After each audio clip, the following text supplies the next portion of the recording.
Hi there, my name is Alexandra Koyotoru, and I will be reviewing Chapter 5 on becoming a shock. So, I like to think about shock as a positive way. Obviously, there are two sides to every word, but the positive way I think about it is really when I'm referring to a surprise party.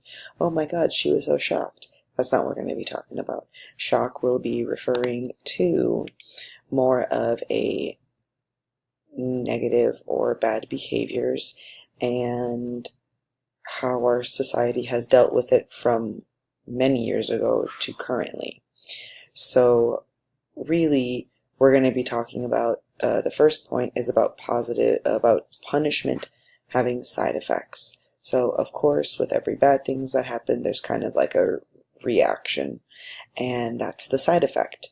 And a long time ago, with this point down here, the ancient code of Hammurabi, it was that a long time ago physicians would have to be careful of who they operated on, because it was said that if their patient died with them, that something bad would also happen to the physician. And that's just a very strange way to think about it. But as the book defines, side effects is a term that often refers to unintended or supposedly minor or unlikely consequences. So that refers to drugs. So if you're having back pain, or if you have to have your wisdom teeth pulled, you're going to use something as morphine, Vicodin, Advil to relieve any of your pains. It's temporary, but it's a relief. However, some of these pills, even stronger prescriptions, can have a euphoric side effect, but also a euphoric after effect, but then also a bad side effect because you're now addicted to it. You really can't live without it, but the person taking it doesn't see it as a side effect, of course. And then there's, of course, side effects as too much radiation. Shout out to Chernobyl, it's a really good show.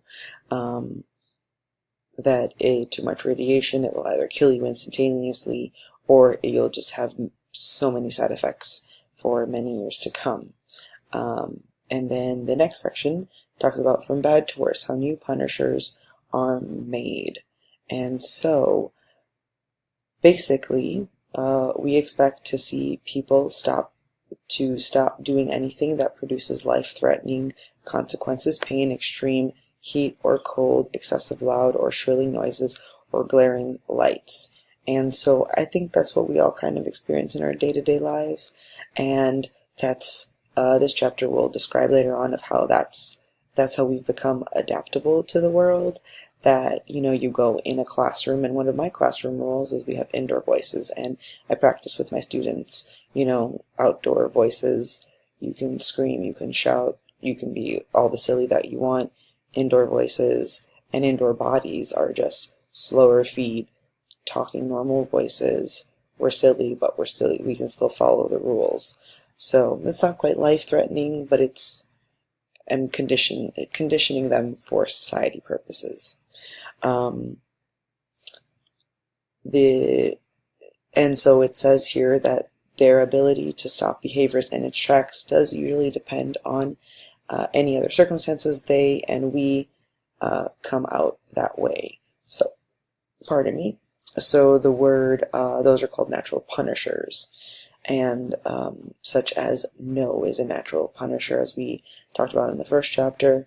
The letter F, we've been conditioned to know that it's a bad thing to get an F, and it's just a letter in the alphabet. Who made this letter F? Why was it so important? And so that's where this highlighted part comes in that says it's a conditioned punisher, because their ability to make us stop doing something is conditional on other circumstances. And so the book gives lots of references to a situation in a laboratory where an animal will push a button, it'll get food, and every time it's hungry or it wants food, it just will push this button. However, in nature, like this blue quote says, the early bird gets the worm, it's kind of more a survival of the fittest. You're gonna live if you really want to get that food. And then there's also another circumstance where it's kind of a punishment, but to the person doing the action it's not, and it's down here, and it's when the cat's away, the mice will play. So that's a condition under the punishment contingencies are suspended. And so we can then refer to, when we were little and we'd go to our grandparents' house, our grandparents would get away with us having sweets before dinner. But when we go home, we can't do that. So then in our minds, we know when to ask for sweets at Grandma and Grandpa's house and not to ask it with Mom and Dad, because clearly they may have instilled those rules in their house. So in this highlighted area, I also like this part. It says, if a situational element signals the availability of a reinforcer, we are likely to perform the act. If it signals punishment, we are likely to do something else, because what's the fun in getting in trouble? At least that's how I see it. And so there were some experiments that were done, and it shows the diversity of a conditioned punishment, of a negative punishment, and a positive reinforcer. So it was about a dog. I think it's a dog in my head, but it's really not. It's about an animal who would push a lever, get food, just how I described it a little bit ago. And then there was another instance where they used the same animal, but they wanted to see if it could adjust to its new environment. So then they conditioned the animal that even if it pushed the button, there was a light. And so the light would turn on, and throughout the duration of the light being on, food would be dispensed. When the light turned off, food would not be dispensed. And of course it took the animal a little time to understand, but then it understood that when the light came on, food would be able to get dispensed. Then at one point, they turned the light on and gave the animal a shock, and then it would also dispense food when the light turned off. So food was dispensable the whole time. It was just up to the animal if it wanted to get shocked while the light was on, or if the animal wanted to not get shocked with the light off. And then there was a confusing little portion, and I apologize about this, where the dog what's with me and dogs? I own a dog, but where the animal had to pull on the light, it would stay on, it would be able to get food, and then that was one rotation of experiments. And then at one point in time, the animal would pull the light, push the lever, or pull the lever, and then there would be a shock, or then there would be food. So it was kind of I apologize if I'm not getting the experiment correct. I had to read it a few times to really understand, but that's as close as I'm getting to understanding it. And of course, conditioned reinforcers have control of what we do, and that's just kind of like a survival portion of our life, and we often try to achieve what is aimed by preventing something from happening. And this also goes into talking about how different cultures have progressed from, brutally just straight up killing people as their punishment to actually putting them in jail, or to cutting off people's hands when they pickpocketed, to actually giving them justice and taking away what they have. And that's really what the punishment was about. And this last portion is the significance of a conditioned punishment.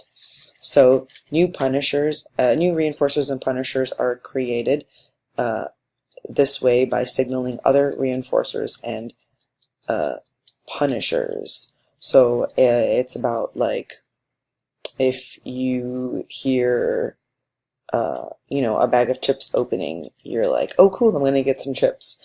But if you're told not to have the bag of chips, or your hand is slapped and not to have the bag of chips, you're gonna now associate that, oh, well, I was slapped the last time on my hand for trying to get the bag of chips maybe before dinner, so we're just not going to try that. We're going to try after dinner, or we're just going to try when no one is around and figure out a new way about it.